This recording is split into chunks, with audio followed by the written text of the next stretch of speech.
welcome back to K Kitty Co. Today we're going to be talking about why you should be going on a diet. And I know what you guys are thinking, but in this video we're going to be addressing the body as a whole as it was intended to be. I'm really excited to talk about this topic today, so let's just get right into it. Most people hear diet and they automatically equal it to food. Today I want you to try to consider your diet as absolutely everything that you are ingesting. Through your ears, through your eyes, and ultimately through your mind. I'm going to be bringing your attention to the importance of the awareness of what you are exactly digesting based on what you are consuming and what you are giving your attention to on a day-to-day basis. Consciously, yes, but also at times subconsciously. Physically, we cannot deny nutrition, but what we are putting our attention towards is also draining us or helping us thrive as well. You may have heard of the detoxification process your body goes through while sitting in a sauna and sweating out toxins. You may have also heard of people going on cleanses for detoxification. And now that we are going to be addressing the body as a whole, we are going to be talking about how to detoxify and cleanse your mind and protect your energy. Because just like the body can become backed up from trash and garbage, depending on what's in your diet, the same thing can happen to you mentally and spiritually as well. And this backup of junk can absolutely make you feel disconnected, depressed, unmotivated, and overall just having no type of business about yourself. Addiction is also a symptom of somebody who is very disrupted mentally, emotionally, spiritually, and this is something I talked about in my video, How to Quit Drinking. Your body is not a garbage disposal. Do not feed your body trash and wonder why you feel like trash. We are in control of what we put into our mouth. And let's keep in mind that a huge amount of the serotonin our body produces is produced in our gut. Scientifically, the gut is looked at as the second brain. So becoming educated and being mindful of what your body actually needs can really support your well-being as a whole. Clean your space. Keep it clean. Keep it organized. Clear out the clutter. Do not allow yourself or your children or even your pets to exist in filth. You deserve better than that, and anybody under your care also deserves better than this. I also want to ask you, who are you giving your body to? Who are you giving your mind to? Do they cherish it? Do you cherish yourself enough to even consider this before giving it to them? Really important to be honest with yourself about these things. Your body is the temple in which your soul lives. You need to take care of it. Yes, I do think that having a healthy, fit body that moves regularly is essential for overall well-being. But one thing I don't really see many people speaking about is the effects of our mental and spiritual diet as well. And today I'm here to tell you that your mind is also not a garbage disposal. What you are ingesting through the screen, through media, through the thoughts and opinions of others, we are also mostly in control of what we are digesting through our mind. What seeds are you planting in your mind? What content are you regularly consuming? What relations are you engaging in, and with what kind of people? What habits and routines do you do in your day-to-day? Do you nurture your mind? Do you read? Or are we just a dumpster for TikTok doom scrolling and the latest celebrity gossip rabbit hole? I want you to really be honest with yourself and how your energy feels when you give your attention away to stuff like that. Probably it's not good. Me personally, I don't spend too much time on social media. I love to create, I do my thing, and then I disengage. Where our attention goes, energy flows. You need to be sure that you are putting your attention toward things that are helping you thrive, not things that are draining you. I had a very enlightening conversation with my doctor recently that actually inspired this video. He addressed the human body as a system of mind, body, and spirit. This validated for me how much our external reality is determined by what we are consuming and what we are digesting. This highlighted the importance of understanding how much in matters concerning physical ailments of the body, it's overlooked how the emotional and spiritual state can directly influence or play a role in these things. I do believe that emotional distress, suppression, and unresolved trauma can absolutely develop and create disease within the physical body. Something he straight up said to me was, do not let the stimuli dictate who you are.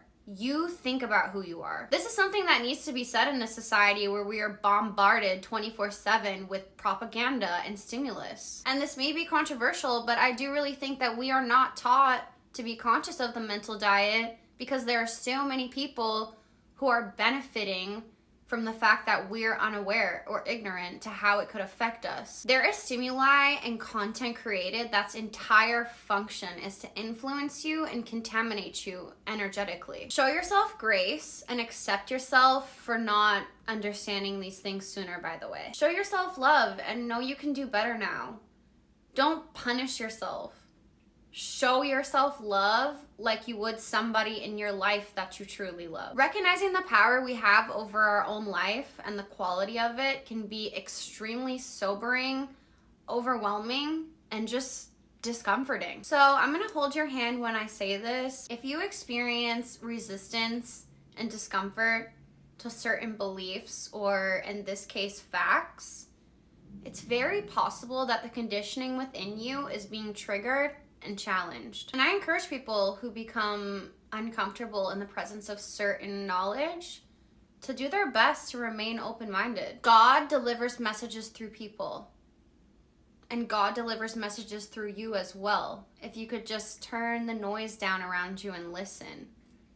Your intuition is always speaking to you, and the more that you listen, the more you'll be able to recognize and hear it. We also talked about how your life is actually very short, and in this time that you have here, it should always be a priority to be optimizing yourself. This is another one of my core beliefs, and I think it's really important to be talking about because oftentimes humans just become so comfortable and so complacent, we forget the importance of knowing self-evolution is never truly complete. There is always knowledge to be learned. There is always things that we can improve on. I truly don't believe that the expansion of self is ever fully complete. Personally, I have always been a free thinker, and a number of my opinions and perspectives, if I'm being blatantly honest, just aren't really with the norm. So to have this type of conversation with a health professional in a medical setting was absolutely unbelievable. It genuinely brought a tear to my eye because I could not even believe that this is happening right now. I couldn't believe that we are having this conversation. I couldn't believe that I was being so validated by a doctor who usually just completely invalidates me and tries to push the next prescription down my throat. Another thing we talked about is how your thoughts create your reality. So when we are speaking about mental activity or monitoring your thoughts, this can feel very overwhelming at first. Most people's minds are just chattering away all day with no real second thought about it. We're thinking all day, but what are you really thinking? Because your subconscious mind is always listening, adapting, and implementing your core beliefs and your internal dialogue. I have just finished reading the book, The Power of Your Subconscious Mind by Dr. Joseph Murphy, and I would absolutely recommend this book to everybody here watching. It's truly a life-changing book and has really helped whipping my own monkey mind into shape and realize the importance of monitoring your thoughts. Understand that if you're not being conscious over your thoughts, it makes complete sense why they might be running rampant with hate, negativity, and fear. You need to consciously choose to think love, especially in a society of this condition and in this generation. Try to begin to understand the power and influence you have over your own life. Take full responsibility for your being and watch what you consume. Physically, mentally, spiritually. I want you to watch over your thoughts. Make sure your thoughts are your own. Sometimes your thoughts are nothing but a record playing in your head of things that your parents have passed on to you. Maybe it was a teacher, maybe it's friends. Do not let people dictate who you are. You think for yourself and decide who you are. Understand that when you are giving your attention to negativity, you are consciously creating more experiences that make you feel negative. You are quite literally creating this experience for yourself. Something that comes to mind when speaking about this is the Ouroboros snake. It's a snake eating its own tail, representing a cycle that continues to feed itself. The more that you are being attentive to what's going wrong, what could go wrong, hate, negativity, and fear, the more that you are consciously creating these conditions for yourself. A lot of these people are stuck in this same mind cycle, and I encourage you to free yourself from those shackles and have faith that maybe everything does happen for a reason after all. Maybe things really did fall apart so that better things could fall together.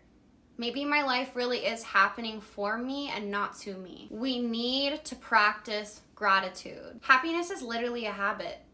Nobody is gonna feel amazing 100% every single day, but you can consciously watch over your thoughts every day. Let your conscious mind be the gatekeeper of the thoughts that you're telling yourself, and redirect negative thoughts with the constructive ones. Do not let your thoughts be thieves of your birthright to experience happiness, bliss, and joy on a daily basis. There is a toxic root behind all toxic behaviors and habits. And the same way that you can implement healthy roots for healthy behaviors and habits, and in turn receive a better quality of life, the same thing can be done with your thoughts. If you can be conditioned negatively, you can also be conditioned positively. Thinking negatively about yourself and about others is literally like drinking poison.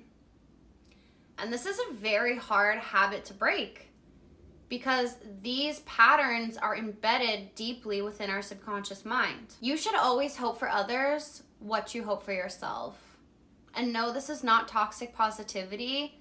This is the neuroscience and nature of how the mind works. Being a victim to life circumstances, or having a why me mindset, or people who feel that they are free from the consequences of their thoughts and actions, are the same people who are seeing the same things and same cycles play out in their life time and time again, because they are failing to take full accountability for their well-being, and they're failing to see the lesson behind what that they have gone through. Feeling like and telling yourself like, oh, I just have bad luck and these things are always happening to me. Your subconscious mind will hear that and be like, bet, let me keep creating these same circumstances for you, since this just always happens to you and you just always have bad luck, like no problem. Let me keep making sure that that's what you get then. Journaling is an amazing way to detoxify or cleanse your mind.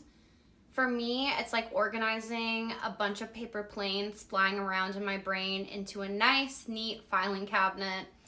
Obviously journaling isn't going to be for everybody, so maybe for you, you can create a video diary if that works better for you. You can also speak to somebody you trust. You can speak to a therapist or somebody that can help you declutter your mind. Me personally, I prefer to go within, but everybody has different needs and things that work best for them. But it's up to you to figure out what it is that means for you and how you can release the mental load that we all have naturally. I'm also going to touch on how you can cleanse your energy and your spiritual body as well.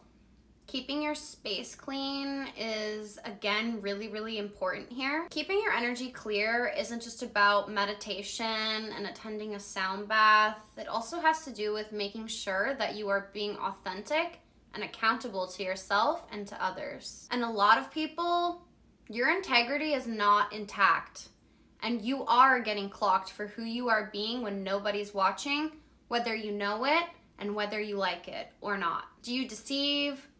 Do you keep your word?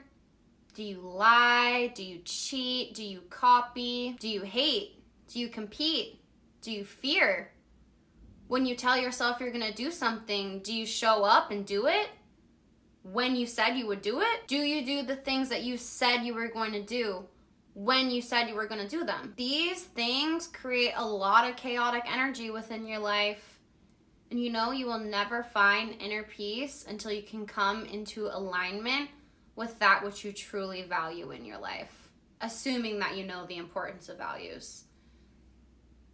Values are very important, and it's important to know which ones mean the most to you and to build your life around that. And on the topic of clearing your energy, you also need to let go of past situations and past people. It's done. There's no, oh, well, he was the perfect guy for the first 3 months and then we had the most miserable 5-year relationship after. Or, oh, if only I could just have the chance to start again with that person or that job. No. You're showing God you don't trust him when you won't let go. You are showing God that you don't believe that if something's being taken out of your life, it's for good reason or because there's a better plan for you. You can't be double-minded. You can't show God that anytime anything doesn't go your way or the way exactly how you hope, that it wasn't directing you to something better. Know that everything in your life happens for a reason. And we are not put on earth to just suffer and have a bad time and to be in pain. Trust that everything happens in your life for a reason. Know that you're not being punished. We are intended to grow through what we go through by seeing the lessons behind it. You can also do a daily shower cleansing routine if that works for you, where you just kind of envision the water washing down and taking away any negative or stagnant energy. You may also choose a smudging practice. Me personally, I use white sage, but there's a variety of different tools that you can use. Just make sure you do your research and find out what works best for you. Keep your energy clean. Understand that you are a being emitting a frequency that acts as a mental magnet, depending on whatever it is that you're putting out. My best advice here is, again, express gratitude, help as much as you can, love as much as you can if you want to attract good things into your life. Listen to your internal guidance, as I mentioned before, and do not forget that prayer is essential. Prayer is non-negotiable, and you are practicing quality spiritual hygiene by doing so. Stay connected to your inner child and nurture your inner child. That person needs you to show up. A lot of us didn't have people who showed up for us the way we needed when we were that child. So you need to be the person who shows up for that person now. Find ways to show yourself love and make time to show yourself love. We make time for everything else. Make time for self-love. Prioritize self-love and watch the rest of your life flourish. Show up for your inner child. That person needs you to show up. You know, how you love yourself is the foundation and blueprint to every other relationship in your life and what you're experiencing as well. It's very important to feed yourself love. There's so many different ways that you can do this, so many different modalities, and you just need to find what it is that works best for you. I know you're not gonna like this, but discipline is the strongest form of self-love.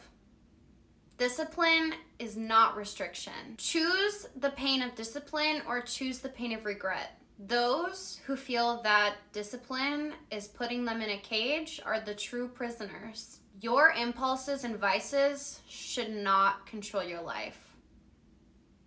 It's one thing to have these urges or these thoughts, and it's completely natural but to consistently give in to impulses means being powerless over them. Understand that when you begin to learn these types of things and you get really excited and you want to share it with everybody that you know, just know that some people are not going to receive your message in the way that you're intending to deliver it to them. There are people who are too committed to their conditioning and too committed to their comfort zone. The best thing that I can say here is that attraction always works better than promotion. Show them the positive changes you've made in your own life. Let them see with the undeniable results in your own life. But people who don't want to help themselves can't be helped.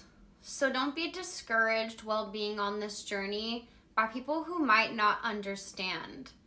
Focus on yourself, focus on the quality of your own life, and experience the ripple effect that it has on the people in your life and around you. Understand that everybody is just not always gonna be there. It just might not be their time yet, and you cannot change anybody. You can only change yourself. Have faith and understand that sometimes your belief and knowledge can be so overwhelming that it causes people to immediately retract into their little hermit shells. You are threatening everything that they have ever known and challenging years and years of conditioning that's been implemented into them. So have compassion when you're in the position of teaching or sharing knowledge. Nobody criticizes a hunchback.